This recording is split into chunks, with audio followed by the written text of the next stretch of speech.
أنا لا دعاني واحد مثل أخوي عقاب طويل الذراع اللي يفعوله مجملته، تقدمت باللي وقعها كنها الشباب بقول يجملني مع الناس لا قلته. أرحب وهلي بالجماعة مع الأجناب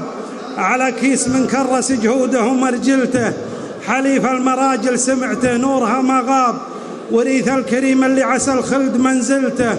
أخو صيغة اللي لا اعتزى عزوته تنهاب، خصيمه بدون جدال يكره مقابلته، وخوالك لهم تاريخ بالماقف الغصاب، لهم ماقف إن كل العرب ما تجاهلته، على الطائرة ركبوا ولا غيرهم ركاب، سوى الكابتن اللي ما معه غير بوصلته، تحقق من الموضوع وانشد عن الأسباب، عن الكابتن اللي راح واسباب مشكلته، ولا ود يفتح للمشاكل عليه باب، بعض هرج صدقان الرخاء ما تحملته، يقولون